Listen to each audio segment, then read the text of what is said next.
Magtitinula tayo ngayon ng manok. Buuhin lang natin pagluto. Lagyan lang natin ng tanglad sa loob.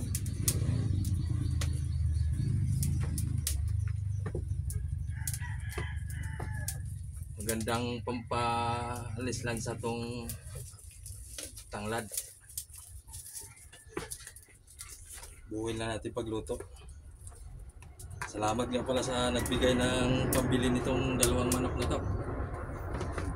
Salamat. Ito, luto na yung ating tinulang manok. Hahanguin na natin. Malambot na yan. Oh. Naghiwalay na yung buto sa laman. Malasang malasa to kasi native to na manok. Dalawa tong manok natin eh. Iwan muna natin yung isa. Ayan, kita nyo naman. Umuusok pa. Mainit na mainit. Iwalay ko nga pala yung sabaw dyan para hindi ko siya maisali sa laman kasi mababaw yung ating lagayan. Iwan muna natin yung isa dyan. Mamaya yan para sa kanila yan. Pero itong isa na to hindi naman natin mauubos to eh. Kukuha lang tayo ng maubos natin. Kahit masarap yung ulam natin, huwag tayo magpasubra. Lahat na sobra masama. Kain lang tayo ng tamang-tama lang. Maubos lang natin. Yan, hiniwalay ko nga pala yung papaya dyan kasi pag nababa dyan ng tudo, hindi rin maganda. Tama lang yung medyo half cook lang siya. Para pag kinagat mo, medyo malutong, masarap. Nandito na nga pala sa gilid ko yung bahaw. Tara mga guys, kain tayo. Ayan, kuha tayo ng bahaw.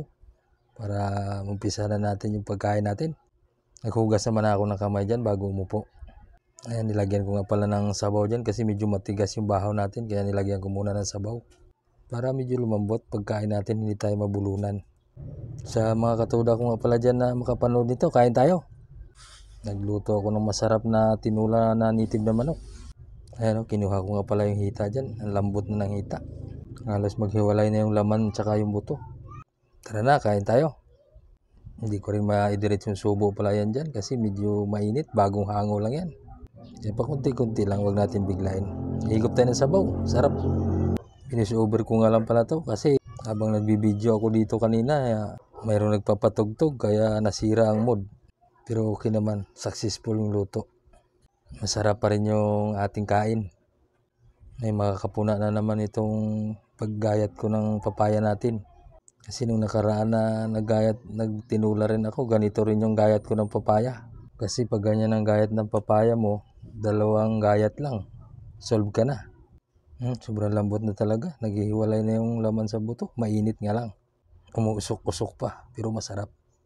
Malunggay lang at saka papaya nilagay ko dyan. Solve na. Maraming salamat nga pala sa naging sponsor na pambili ng tinula ko na to. Shout out po sa inyo. Kung hindi dahil sa binigay yung pambili, hindi ko naluto to. Dahil sa inyo nakapagluto ako ng masarap na tinula na to. Yung sabaw, mainit-init pa, umuusok pa. Yung native kasi na ganito, pag sa Maynila ka, bihirang-bihira mong matikman to.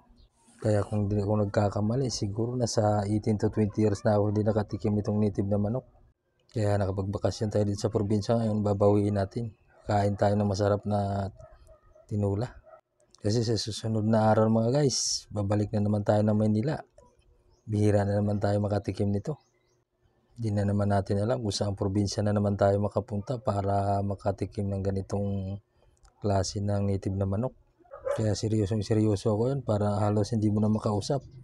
Isa pa, nung hinanda ko na rin kasi yan kanina, nagugutom na rin naman talaga ako. Kaya yun, napokus yung isip ko sa pagkain. Kaya mga guys, kung kayo nagugutom, kumain na rin kayo. Mahirap malipasan ng gutom. Kasi ako nung nasa Maynila ako, pag nalipasan ako ng gutom, sumasakit rin yung ulo mo. Habang gutom ka, pag nagdadrive ka, wala sa focus yung isip mo. Kaya pag oras ng kainin, kailangan natin kumain palagi.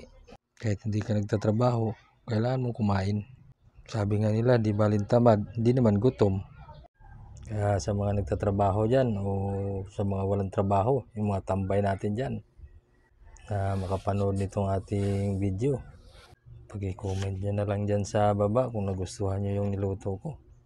Pa-subscribe nyo na rin, tsaka pa-share nyo na. Pa-like nyo na rin para marami tayong mabilang na comment sa ating comment section dyan sa baba. Maraming salamat sa inyo saan man kayong bahagi na ating bansa o sa ibang bansa man kayo na makapanood nito. Maraming salamat sa inyo. Mag-iingat kayo. Para sa ating mga pamilya na naghihintay sa ating pag-uwi. Bye-bye.